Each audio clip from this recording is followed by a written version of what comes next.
Hello students, good morning.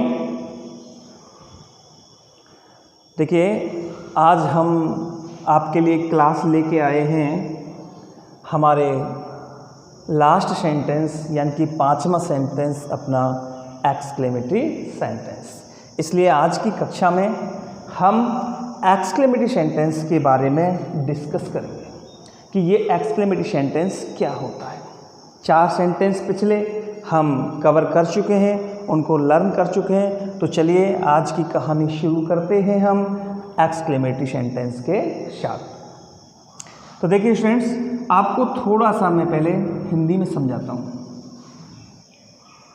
अब तक हमने जो 4 सेंटेंस पढ़े, जैसे कि क्या राम बाजार जाता है, हम पुस्तक पढ़ रहे हैं, टीचर पाठ पढ़ा रहा है, दरवाज़ा खोल दो, अपना काम स्वयं करो। तो ऐसे जो सेंटेंस जो हमने पढ़े, असर्टिव, इंट्रोगेटिव, इम्पेरेटिव और ऑब्जेक्टिव, वो सेंटेंस ऐसे हैं जिनको कि हम थोड़ा माइंड में सोच कर समझ कर बोलते हैं। तो बेटा, एक्सक्लेमेटरी सेंटेंस के साथ आज हम ये सीखेंगे कि कुछ सेंटेंस ऐसे भी होते हैं जिन्हें हम बिना सोचे विचारे अपने मुंह से बोल देते हैं। वो सेंटेंस हमारे एक्सक्लेमेटरी सेंटेंस होते हैं, यानी विस्मय आदिबोधक वाक्य। इनमें विस्मय होता है आश्चर्य, यानी कि आप स्कूल से पढ़ कर के बेटा घर गए और आपने देखा कि अकस्मात आपके घर पे कोई ऐसा अपना आपका दोस्त बैठा हुआ है जिसकी आपको आशा नहीं है। तो उसे देखकर आपको एकदम से सरप्राइज होगा, कुछ सरप्राइज तो होगा कि तुमसे मिलकर बहुत खुशी हुई, वाह बड़े दिनों बाद मिले। तो उस समय जो तुम्हारे अंदर जो भाव आएंगे एकदम से सोच, तो वो भाव क्या है कि सोच समझ कर नहीं आएंगे, वो भाव आपके माइंड में अकस्मात ही यानी कि सडनली ही अपीयर होंगे। तो ऐसे जो वाक्य होते हैं वो हमारे विस्मय आदिबोधक वाक्य होते हैं स्टूडेंट्स। इनमें केवल आप एक चीज़ याद रखो कि विस्मय आदिबोधक वाक्य में ग्रेट और सडन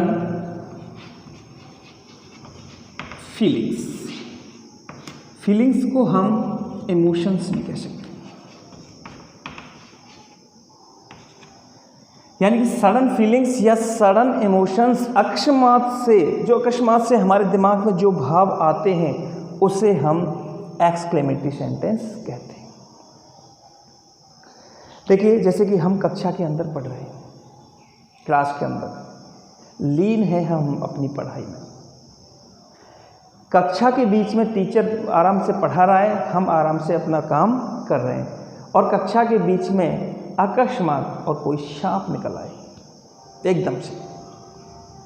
तो अब आप सोचो कि उस समय आपके मन से, आपके दिमाग से, आपके मुंह से क्या निकलेगा। आपके मुंह से जो निकलेगा, क्या आप पहले से सोच के बैठे थे कि कक्षा में सांप निकलेगा और हम ये बोलेंगे? आपको उस समय सोचने का, समझने का मौका नहीं मिलेगा।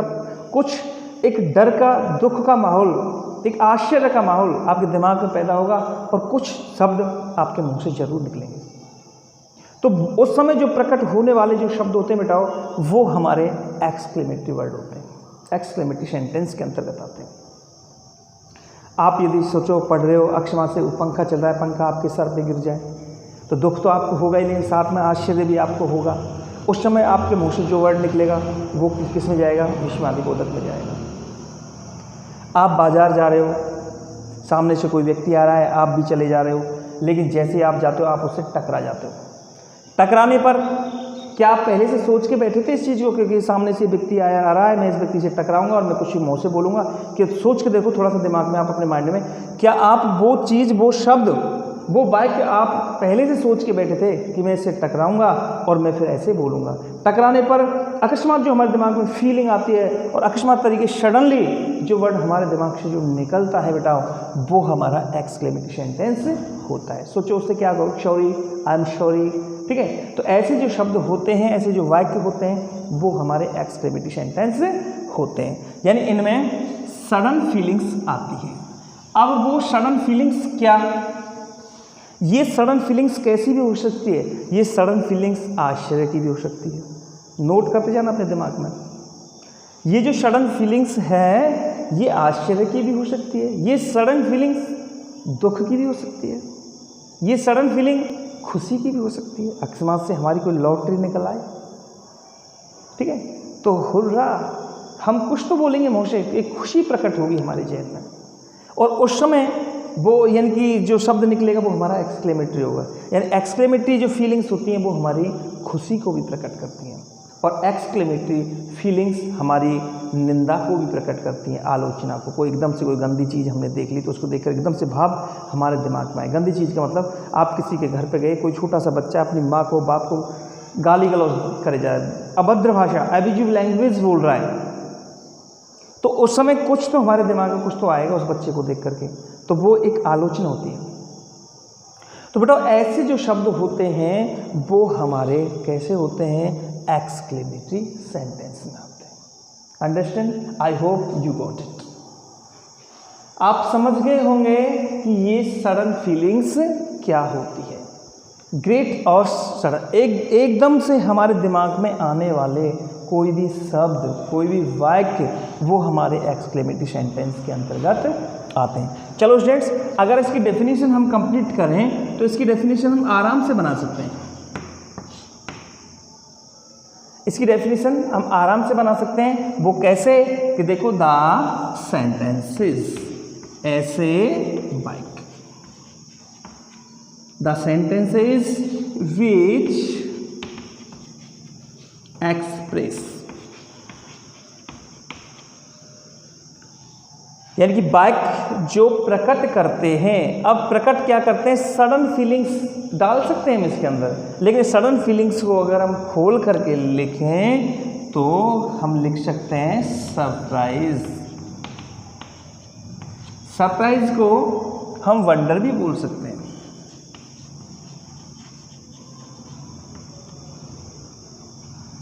जॉय, शोरो और prince are called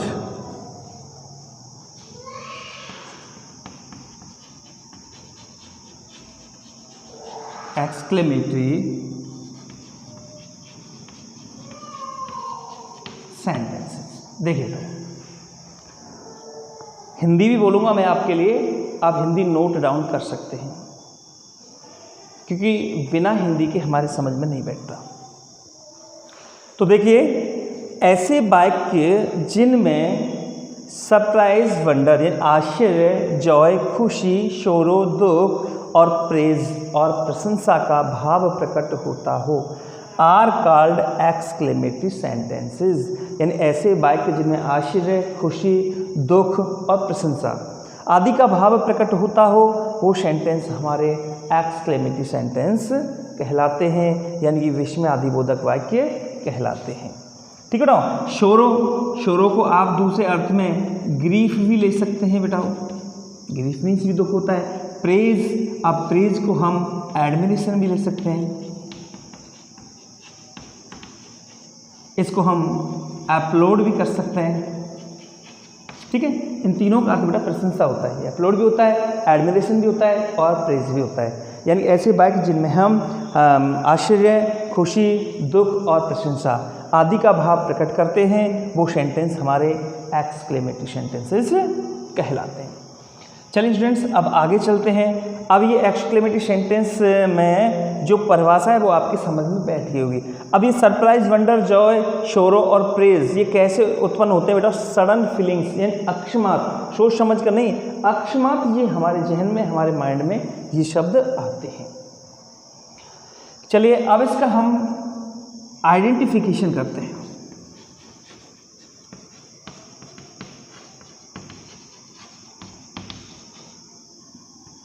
identification man यानी कि पहचान, यानी कि एक्सक्लेमेटरी सेंटेंस को हम पहचानेंगे कैसे।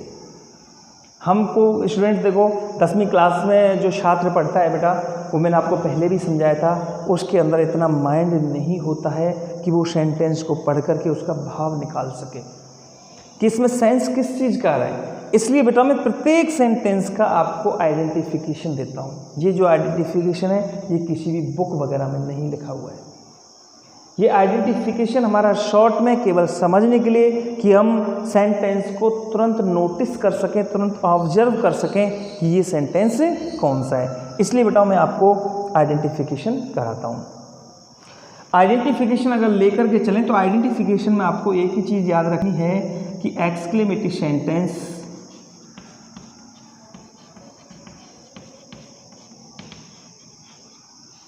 किसी न किसी इंटरजेक्शन से शुरू होते हैं। वाक्य में इंटरजेक्शन जरूर होगा। कभी कभी क्या होता है ये इंटरजेक्शन लास्ट में भी आ जाता है, ऐसे नहीं कि शुरू में, लेकिन प्राय जनरली कहाँ होता है, शुरू में इंटरजेक्शन होता है और वाक्य में हमको मार्क ऑफ एक्सक्लेमेशन होता है सेंटेंस। इसकी परिभाषा जो इसकी आइडेंटिफिकेशन है वो हमें इस तरह से याद रखनी है कि वाक्य में इंटरजेक्शन होता है, यानी वाक्य इंटरजेक्शन से शुरू होता है और वाक्य में विस्मय आदिबोधक चिन्ह होता है। शॉर्ट में इस तरह से कर सकें, ठीक है बेटा। तो बिल्कुल टेंशन लेने की आपको आवश्यकता नहीं है बेटा। मैं आपको ये भी समझाऊंगा कि इंटरजेक्शन है क्या चीज़, ठीक है। टेंशन ना लो इस चीज़ की, लेकिन अभी आप सिर्फ आप इतना याद रखो कि ये वाक्य किससे शुरू होता है, इंटरजेक्शन से, और वाक्य के अंत में क्या होता है, मार्क ऑफ एक्सक्लेमेशन। अब देखिए बात करते हैं किसकी, हम जो ये इंटरजेक्शन जो होता है ये वाक्य के अंत में भी आ सकता है। इसकी जो इंग्लिश की जो आइडेंटिफिकेशन है बेटा वो हम इस प्रकार से कर सकते हैं कि it starts with an interjection and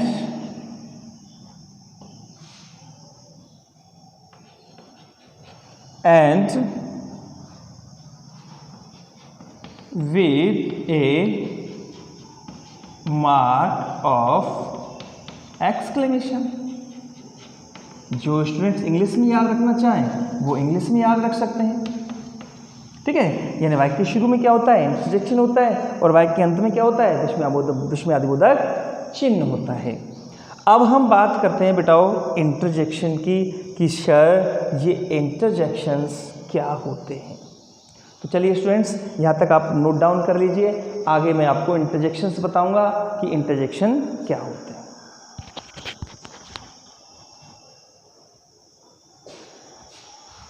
अपने 4 सेंटेंस पहले हो चुके हैं, ये अपना 5वां सेंटेंस है और इस सेंटेंस के साथ हमारे सेंटेंसेस का जो बेस है, सेंटेंसेस की जो आइडेंटिफिकेशन है, सेंटेंस की जो डेफिनेशन है वो फिनिश हो जाएगी। उसके बाद हम बेस में आगे का चैप्टर पढ़ेंगे बेटा वो सेंटेंस बिल्डिंग, यानी वाक्य के निर्माण, वाक्य को किस प्रकार से बनाया जाता है और वाक्य को बनाने के लिए हमें क्या क्या चीज़ चाहिए होती है, कौन कौन से एलिमेंट्स हमें चाहिए होते हैं। चलिए फ्रेंड्स अब हम आगे बताते हैं आपके लिए इंटरजेक्शन।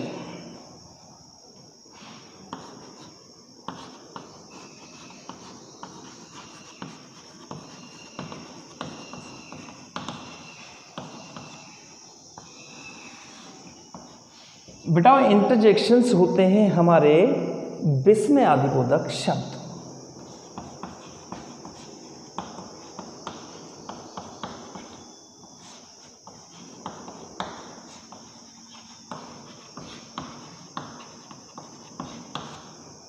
विस्मय आदिबोधक शब्द कुछ ऐसे होते हैं जो हमको याद करने और जो इंटरजेक्शन होंगे वो आपके सामने पेश हैं। देखिए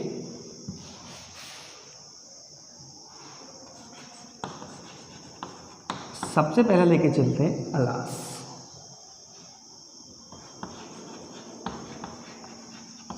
हुर्रा, ब्रेवो, आहा, ओहो, ओ,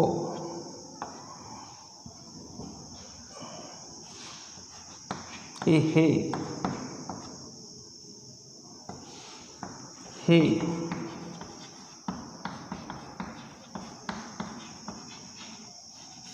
हेलो, हे, हेलो, वाह,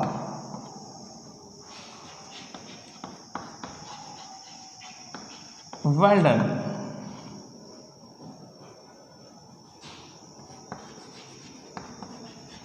हा हा, हो,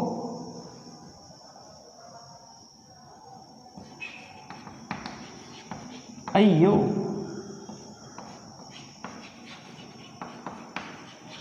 चट चट,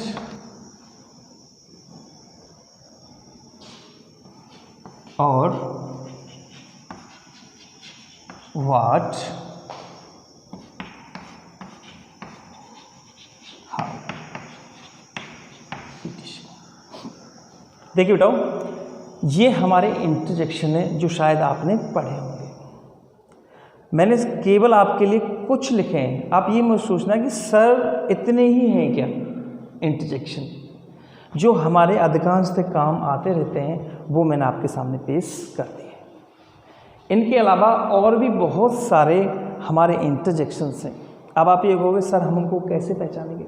देखो बताओ, कोई भी वर्ड, कोई भी शब्द अगर आपके लिए ऐसा आ जाए जिसके बाद में ये चिन्ह लगा हुआ है, ये चिन्ह आप जानते ही हैं, ये चिन्ह किसका है, मार्क ऑफ एक्सक्लेमेशन, तो फिर वो शब्द जो होता है वो हमारा विस्मयादिबोधक शब्द बन जाता है, इंटरजेक्शन बन जाता है।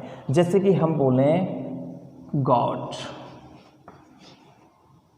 ठीक है, नॉर्मली वर्ड है, अगर गॉड के आगे हमने लगा दिया शब्द है इस तरह से, तो ये गॉड फिर कैसा शब्द बन गया, इंटरजेक्शन। इनके अलावा और भी बहुत सारे शब्द हैं, ठीक है ना। तो ये जो शब्द हमारे पास आएंगे, और आप तो ये पहचान रखो, नॉर्मली अगर कोई ऐसा कोई भी शब्द आ जाए और शब्द के बाद में हमको ये मार्क ऑफ एक्सक्लेमेशन आ जाए, तो ये सोच लेना कि वो शब्द हमारा कैसा है, इंटरजेक्शन है। कैसा है, इंटरजेक्शन। तो ध्यान रखना प्रिय स्टूडेंट्स कि वाक्य के शुरू में इनमें से कोई भी एक शब्द आपके लिए होगा और वाक्य में क्या होगा, मार्क ऑफ एक्सक्लेमेशन। अब ये मार्क ऑफ एक्सक्लेमेशन भी आपको ध्यान रखना है, भूल मत जाना। ये मार्क ऑफ एक्सक्लेमेशन भी आपको सिर्फ वाक्य में एक ही बार होगा, या तो इस शब्द के बाद होगा या फिर वाक्य के अंत में होगा। ऐसा नहीं कि दोनों जगह आ जाए, कि शब्द के बाद भी आ जाए और वाक्य के अंत में भी आ जाए, यानी एक ही बार होगा, या तो इस शब्द के बाद मिलेगा या फिर इस शब्द के बाद केवल कॉमा आ जाएगा और वाक्य के अंत में हमको विस्मयादिबोधक चिन्ह जरूर मिलेगा। ठीक है स्टूडेंट, तो अब आपको आराम से अपनी जो पिछली पहचान है वो समझ में आ गई होगी कि वाक्य के शुरू में क्या मिलता है हमको, इंटरजेक्शन, और वाक्य में क्या मिलता है, विस्मयादिबोधक चिन्ह। अब ये विस्मयादिबोधक जो चिन्ह है ये हमारा पिछले वाला जो सेंटेंस है ऑप्टेटिव, उसमें भी आता है, लेकिन अंतर सिर्फ किसका रहेगा, शुरू वाला। वो शब्द किससे स्टार्ट होता है, वो वाक्य किससे स्टार्ट होता है, में से। ये किससे स्टार्ट होता है बेटाओ, इंटरजेक्शन से। तो बेटा देखो, अब ये जो इंटरजेक्शन है, ये इन इंटरजेक्शन को मैं आपके लिए थोड़ा सा समझा देता हूँ, 2 मिनट का टाइम लगेगा बस। देखो, अलास, अलास का अर्थ होता है बेटा हाय। अब हाय कब बोलते हैं हम, हाय कब बोलते हैं, जब हमको कोई दुख प्रकट होता है, अचानक से हम फेल हो गए, तो उस समय रिजल्ट हमने देखा, तो उस समय पता नहीं, हम सोच के थोड़ी बैठे हैं कि हम फेल होंगे, हमारे अंदर से क्या भावनाएं उत्पन्न होंगी। हमने देखा कि हमारा रिजल्ट आया और हम क्या हो गए, फेल हो गए, तो उस समय एकदम से हम क्या हो गए, alas, I M failed, I have failed, या आई एम फेल्ड। तो उस समय हम किसका प्रयोग करेंगे बेटा, अलास का। ये अलास का मतलब होता है हाय, दुख को प्रकट करता है। अब देखिए, दुख को अलास भी प्रकट करता है, दुख को हमारा ओ भी दुख को प्रकट करता है, लेकिन ये एक हल्के दर्द के लिए, हल्के दुख के लिए, जैसे हम कहीं जा रहे हैं, हमको ठोकर लगी, ओ बोल दिया, ठीक है। और जो गहरा दुख होता है जिसे ग्रीफ बोलते हैं बेटा, ग्रीफ, उसके लिए हम किसका प्रयोग करते हैं, अलास का प्रयोग करते हैं। हमने देखा कि किसी के पिताजी एक्सपायर हो गए, तो छोटा मोटा दुख है, बड़ा दुख है, बड़ा दुख है, तो हम किसका प्रयोग करेंगे बेटा, अलास का। आगे चलते हैं, हुर्रा। हुर्रा का मतलब होता है हुर्रा ये हंसी के लिए आता है, यानी खुशी के लिए, जब हमें अत्यधिक खुशी प्रकट होती है, लेकिन उस खुशी का कोई उद्देश्य होना चाहिए, पर्पज होना चाहिए। जैसे कि हम परीक्षा में अच्छे अंकों से पास हो गए तो हमारा एक उद्देश्य मिल गया, हमें खुश होने का, हुर्रा बोलते हैं। खिलाड़ी होते हैं, मैच जीत जाते हैं, जब मैच जीतने के बाद में बेटा आपने देखा हो हुर्रा हुर्रा चिल्लाते हैं। आपने शायद टेलीविज़न पर जो मैच वगैरह देखा होगा, मैच वगैरह देखने के बाद में बस जो टीम जीतने वाली जो टीम होती है वो ऐसे इशारा करती है, ऐसे इशारा करती है और हुर्रा हुर्रा करके चिल्लाती, हुर्रे हुर्रे हुर्रे हुर्रा, इस तरह से। तो वहाँ पे उनको यानी कि बहुत अत्यधिक खुशी है और अत्यधिक खुशी के कारण वो हुर्रे हुर्रे चिल्ला रहे हैं और हमारे लिए वो ऐसा इशारा करते हैं। बेटा इसका इशारा जानते हैं, ये चीज़ क्या है, सब जानते हैं। जब टीम जीतती है तो विजय के लिए ये इशारा किया जाता है। ठीक है स्टूडेंट, विजय के लिए इशारा किया जाता है। आपको मैं बता देता हूँ बेटा कि ये जो है, अब आप देखो शेप, कैसी शेप बनी हुई है, आकृति कैसी बनी हुई है, वी आकृति बनी हुई है। और वी आकृति का मतलब, वी का मतलब होता है विक्ट्री और विक्ट्री का मतलब होता है विजय। इसलिए जो खिलाड़ी होते हैं, जो जीतने वाले जो होते हैं, वो हमेशा ऐसा इशारा करते हैं और उस समय क्या चिल्लाते हैं, हुर्रे। ब्रेवो, और ब्रेवो का मतलब होता है बेटा शाबाश। शाबाश कब बोलते हैं, जब हम किसी की प्रशंसा करते हैं, किसी ने कोई अच्छा काम किया है, हम अच्छे अंकों से पास हो गए, तो हमारे पिताजी हैं, हमारे दोस्त हैं, हमारे पेरेंट्स, हमारे रिलेटिव्स वगैरह हमको क्या बोलेंगे बेटा, bravo, you have got good marks, you have done well. ये सारे जो वाक्य आते हैं तो उस समय हम ब्रेवो का प्रयोग करते हैं। आहा, आहा, ये क्षणिक खुशी के लिए, जब हमें छोटी सी कोई खुशी मिलती है तो हम किसका प्रयोग करते हैं, आहा। ओहो, ये आश्चर्य के लिए आता है। ओ, ये मैंने आपको बता दिया दुख के लिए आता है। हे, ये आता है बेटा किसी को एड्रेस करने के लिए। अब एड्रेस का मतलब होता है संबोधन। जब हम किसी को संबोधन करते हैं, किसी से बोलते हैं हे, हेलो, ये दोनों चीज़ हे, हेलो, ये तीनों शब्द कैसे आते हैं, संबोधन के लिए आते हैं। और संबोधन में बेटा आश्चर्य होता है और ये तीनों शब्द संबोधन के साथ साथ आश्चर्य प्रकट करते हैं। देखो, अगर 4 व्यक्ति कोई जा रहे हैं और उनमें से एक तो तुम किसी को नाम लेके बुलाओ, अरे मोहन इधर आ यार, तो केवल मोहन देखेगा और मोहन आपके पास आ जाएगा।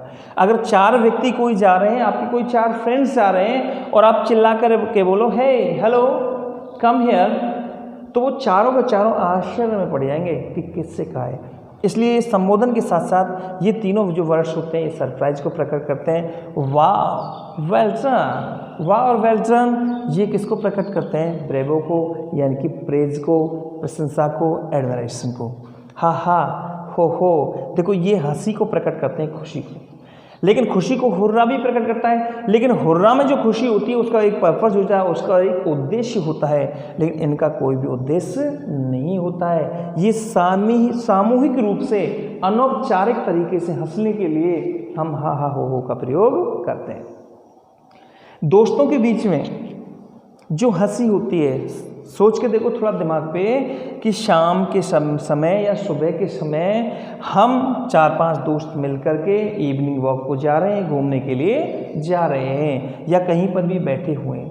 तो प्रिय स्टूडेंट्स, बच्चों, थोड़ा सोच के देखो कि उस समय शायद हमें कभी ना कभी हंसी तो आई होगी, और हंसी आई होगी तो फिर ये भी सोच के देखो क्या उस हंसी का कभी कोई उद्देश्य था क्या। बेमतलब बिना किसी मीन के हम हंसते हैं, हा हा हो, किसी से थोड़ी सी मजाक कर दी, तो वहाँ पे ये अनौपचारिक तरीके से हंसने के लिए, बिना उद्देश्य हंसने के लिए हम हा हा हो का प्रयोग करते हैं। अब आता है अय्यो। अय्यो में देखो बेटा, अय्यो में ऐसा होता है कि अय्यो हमारा जो होता है, जैसे आपने कभी सुना होगा ना, कभी खुशी कभी गम प्रकट होता है इसके अंदर, कभी खुशी कभी गम, यानी कि थोड़ा सा तो दुख और थोड़ा सा आश्चर्य, दोनों चीज़ इसके अंदर सम्मिलित होती हैं कि थोड़ा सा दुख भी होगा और थोड़ा सा आश्चर्य भी होगा। जैसे कि हम कहीं बैठे हुए हैं, कोई हमारा दोस्त आया और पीछे से हमारे गाल पे तमाचा लगा दिया, गाल पे सपोर्ट लगा दिया, तो उस समय दुख तो हमको होगा ही, लेकिन साथ में हम पीछे मुड़ करके भी देखेंगे कि पता नहीं ये जो सपोर्ट है, ये तमाचा है, किसने मारा है। तो उस समय हम बोलेंगे अय्यो। तो ये अयो दोनों चीज़ प्रकट करता है, थोड़ा सा दुख और थोड़ा सा आश्चर्य। रात को हम बिस्तर पर लेट रहे हैं, बेड पर लेटे हुए हैं, अकस्मात से हमें कोई मच्छर वगैरह खा गया, हमें क्या हुआ बेटा? दर्द। तो दर्द तो दुख तो हमें होगा ही, दुख के साथ साथ हम सारे बिस्तर भी पलट कर देखेंगे, आश्चर्य भी होगा, पता नहीं किसने काट लिया, आश्चर्य भी उस समय होगा हमको। तो इस प्रकार से ये दोनों चीज़ें प्रकट करता है, अयो थोड़ा सा दुख और थोड़ा सा आश्चर्य। अब चलिए आगे चलते हैं। टट टट, टट टट जो वर्ड है इसका हिंदी में अर्थ होता है बेटा छी छी। छी छी, वो छी छी नहीं, ये छी छी रिपल्सिव, घृणास्पद। यदि हम किसी चीज के प्रति घृणा कर रहे हैं, कंडेम कर रहे हैं, यानी कि ये एक रिपल्सिव थिंग के लिए आता है। रिपल्सिव थिंग, घृणास्पद कोई वस्तु, घृणास्पद कोई बात। जैसे मैंने अभी आपको थोड़ी देर पहले बताया था, आप अपने किसी दोस्त के घर गए, वहाँ देखा कि एक छोटा सा बच्चा है अपने घर वालों से अभद्र भाषा बोल रहा है, एब्यूजिव लैंग्वेज बोल रहा है, गाली गलौज दे रहा है। तो उसे देखकर सोचो आप क्या बोलोगे? ब्रेवो बोलोगे क्या? ब्रेवो, शाबाश।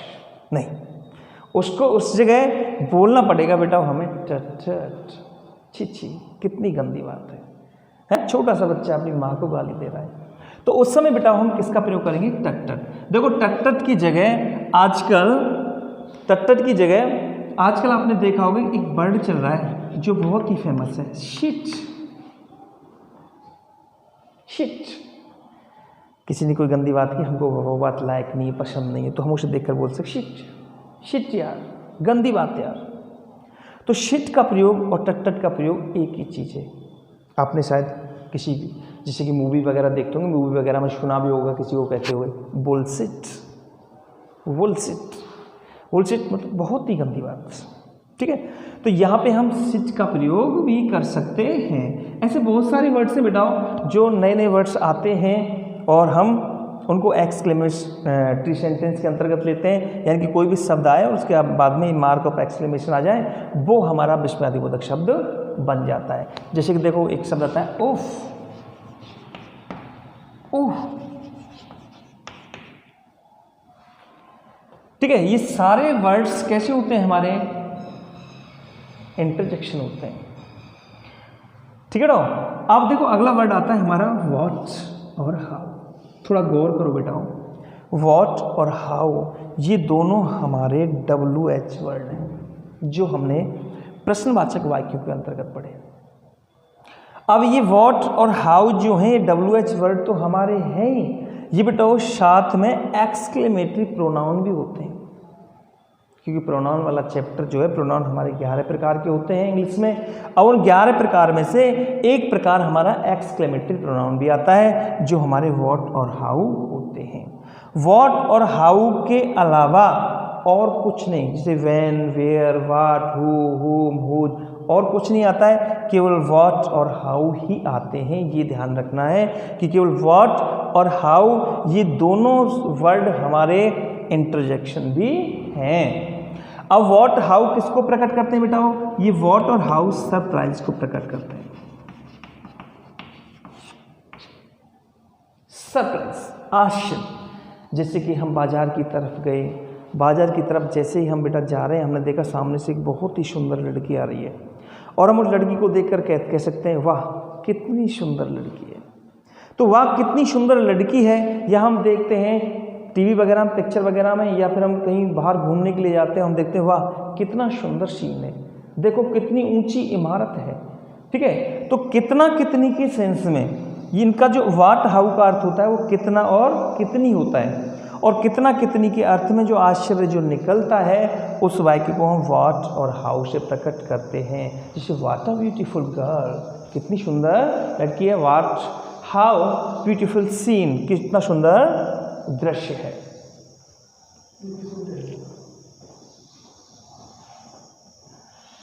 ठीक है ना। तो इस प्रकार से ये हमारे इंटरजेक्शंस हैं, और ये इंटरजेक्शंस हमें याद रखने हैं। इनके अलावा भी मैंने आपको नियम बता ही दिया है कि इंटरजेक्शन कितने कैसे हो सकते हैं। बहुत सारे उसे जैसे हम बोलते हैं thanks God, oh my God, fantastic, marvellous, ठीक है।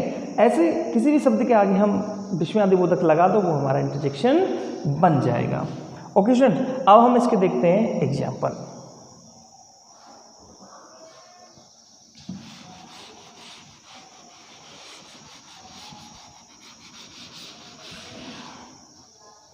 अब हम इसके एग्जाम्पल देखते हैं। देखिए, एज जैसे, first, alas, I am dying. Second, hurrah, we have won the match. तीसरा, bravo, you have got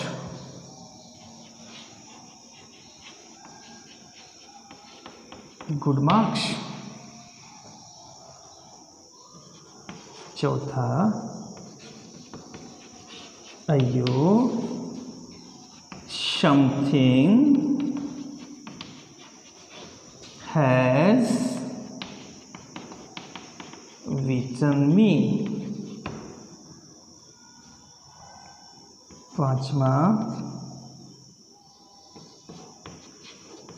touch, you abuse your mother.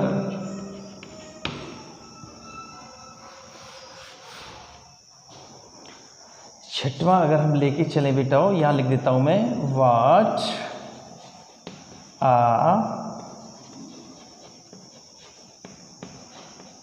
beautiful girl. What a beautiful girl.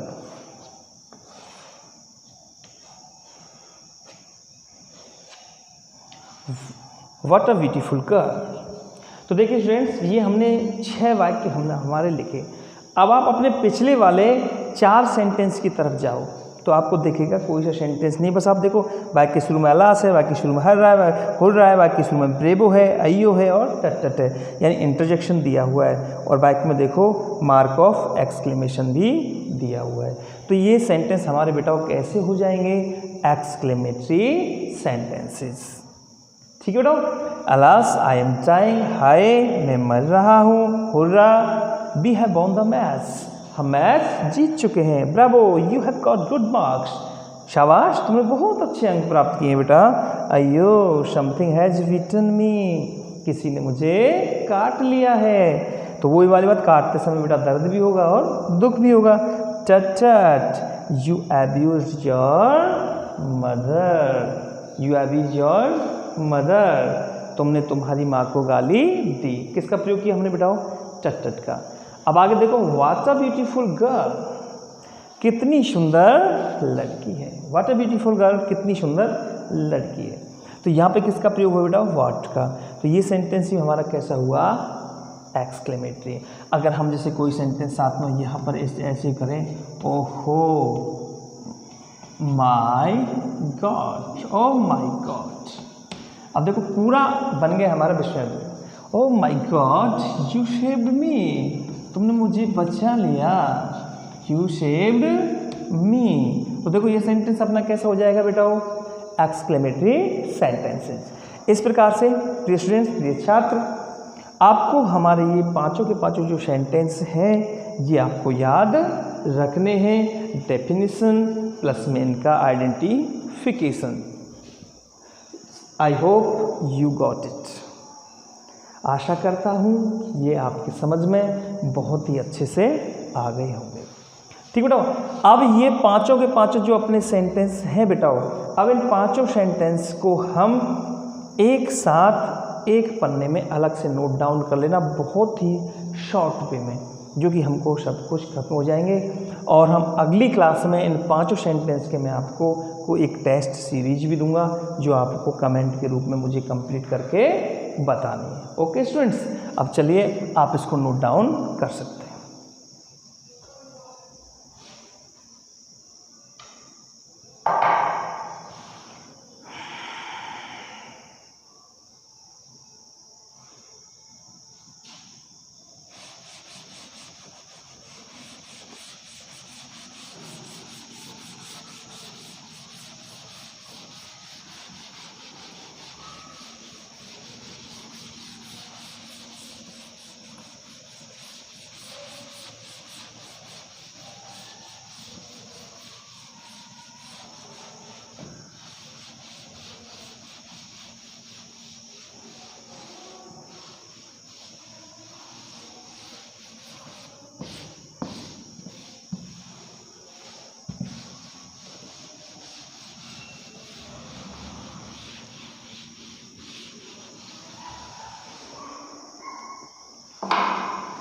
आइए स्टूडेंट्स,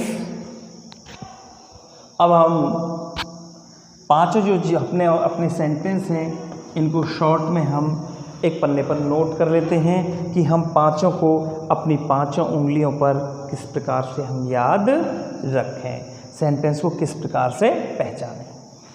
देखिए स्टूडेंट्स, अपना पहला sentence याद कीजिए। पहला sentence है हमारा असर्टिव।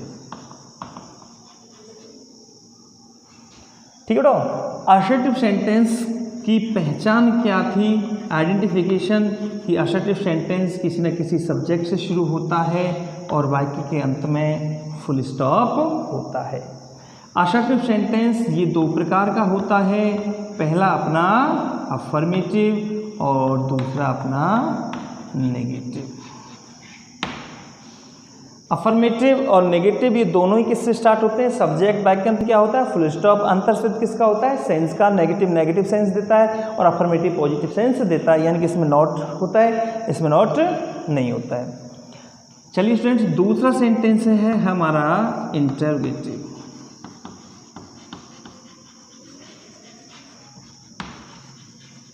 आइए अब ये इंटरोगेटिव सेंटेंस की जो मेन जो पहचान आइडेंटिफिकेशन हम करते हैं वो क्या करते हैं कि वाक्य के अंत में मार्क ऑफ इंटरोगेशन यानी कि प्रश्नवाचक चिन्ह। किसी भी वाक्य के अंत में यदि हमको प्रश्नवाचक चिन्ह मिल जाए तो वो सेंटेंस अपना कैसा होता है, इंटरोगेटिव सेंटेंस होता है। अब चलिए, अब ये भी हुआ दो प्रकार का, एक तो हमारा स्टार्ट्स विद HV और दूसरा हमारा starts with WH word.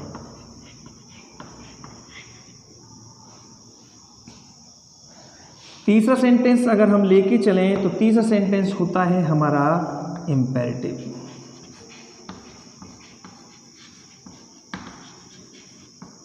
Imperative sentence को बेटा आपको याद रखना है कि इम्पेरेटिव सेंटेंस चार प्रकार का होता है। पहला स्टार्ट्स विद MB फर्स्ट यानी MB फर्स्ट से शुरू होने वाला, दूसरा स्टार्ट्स विद डू नॉट या डोंट, तीसरा अगर लेकर के चलें तो तीसरा होता है हमारा स्टार्ट्स विद प्लीज या काइंडली, चौथा है हमारा स्टार्ट्स विद लेट या लेट से शुरू होने वाला। ठीक है, अब ये हमारे कितने हो गए, चार प्रकार का होता है इम्पेरेटिव। हमने नोट में और याद किया था कि नोट में एक और आता है हमारा ऑलवेज या नेवर से शुरू होने वाले वाक्य। अभी ऑलवेज नेवर शुरू होने वाले वाक्य उस वीडियो में मैंने आपको बता ही दिया था किसके अंतर्गत आते हैं, MB फर्स्ट के अंतर्गत। चौथा सेंटेंस यदि हम स्टूडेंट्स लेके चलें तो चौथा सेंटेंस हमारा है ऑप्टेटिव सेंटेंसेस। ऑप्टेटिव सेंटेंस की सीधी पहचान बिटाओ में से शुरू होता है, वाक्य के अंत में विस्मयादिबोधक चिन्ह होता है, वाक्य के अंत में मार्क ऑफ एक्सक्लेमेशन होता है। समटाइम्स में रिमेन्स हिडन यानी कभी कभी में छुपा हुआ भी होता है, ये चीज़ मैं आपको बता दी है। ठीक है ना। अब पांचवा जो सेंटेंस हमारा आता है, ये पांचवा सेंटेंस हमने अभी अभी पढ़ा है और ये है हमारा एक्सक्लेमेटरी सेंटेंस। एक्सक्लेमेटरी सेंटेंस किससे शुरू होता है बेटाओ, इंटरजेक्शन से। और वाक्य में क्या होता है, मार्क ऑफ एक्सक्लेमेशन। देखो दोनों में इसी चीज़ का अंतर बस यहाँ में आता है, यहाँ पे इंटरजेक्शन आता है। इंटरजेक्शन के बारे में अभी हम थोड़ी देर पहले हमने विस्तार से चर्चा कर लिया है कि इंटरजेक्शन क्या होता है। तो प्रिय स्टूडेंट्स, मैं आशा करता हूँ कि ये पांचों प्रकार के सेंटेंस शायद आपको अपनी उंगली पर अच्छे से याद हो गए होंगे। इन पांचों प्रकार के सेंटेंस को हम अच्छे प्रकार से देख सकते हैं, अच्छी प्रकार से हम याद कर सकते हैं। ओके स्टूडेंट्स, तो मैं उम्मीद करता हूँ कि पांचों प्रकार के सेंटेंस में आपको शायद कोई भी दिक्कत, कोई भी प्रॉब्लम, कोई भी समस्या नहीं आएगी। फिर भी यदि आपको कोई भी समस्या आती है तो आप मुझे कमेंट के रूप में दे सकते हैं। बेटा हेजिटेशन करने की आवश्यकता नहीं है, वो मैंने आपके लिए पहले बोल दिया था। मैं आपके लिए नया हूँ, आप मेरे लिए नए हैं, लेकिन पढ़ने में किसी भी चीज़ की कोई भी हेजिटेशन, कोई भी शर्म, एशेम्ड हमको कुछ भी नहीं करना है। जो भी चीज़ हमारे समझ में नहीं आ रही तुरंत कंपेंट में लिख दो कि सर ये चीज़ मेरी समझ में नहीं आई। तो पांचों प्रकार के सेंटेंस शायद आपकी समझ में आ गए होंगे बेटा। अब ये 5 प्रकार के सेंटेंस का पर्पस अब आप जान गए होंगे शायद। हम आगे के जो टॉपिक पढ़ेंगे बेटा उनमें क्या है कि दिक्कत नहीं आएगी। स्टूडेंट के सामने दिक्कत आती है, सर ये सेंटेंस कैसा है, हमको तो पता ही नहीं पड़ रहा, इसमें आपने क्या कंजक्शन लगा दिया, क्या आपने सेट टू को बदल दिया, क्या कर दिया, पता ही नहीं आ रहा। तो बेटा आगे जब हम कोई भी टॉपिक, कोई भी चैप्टर पढ़ेंगे तो आपको दिक्कत नहीं आएगी, केवल इतना कहा जाएगा बेटा ये सेंटेंस कैसा है, तुरंत आप पहचान लो कि सर ये सेंटेंस हमारा असर्टिव है या इंटरोगेटिव है। तो ठीक है बेटा, इंटरोगेटिव का नियम इसमें सेट कर दो और वो अपना काम कंप्लीट हो जाएगा। तो इसलिए बेटा हमने पहले अपना ये बेस स्टार्ट किया था अपने इंग्लिश का। बेस में हमारा जो सेंटेंस वाला चैप्टर है ये हमारा पूरा हो चुका है स्टूडेंट्स। आने वाली अगली क्लास में हम जानेंगे सेंटेंस बिल्डिंग, वाक्य निर्माण, कि वाक्य को किस प्रकार से बनाया जाता है, वाक्य को बनाने के तत्व कौन कौन से हैं, वाक्य को हम सेट कैसे करते हैं।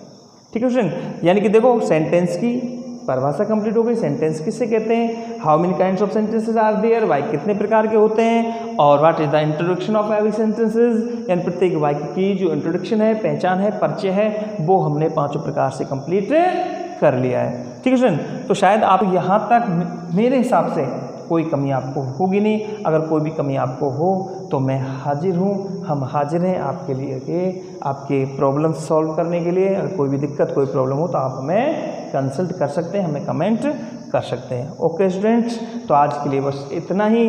आगे हम आते हैं अपनी टेस्ट सीरीज के साथ। आपको एक टेस्ट सीरीज भी दी जाएगी, वो आपको कंप्लीट करनी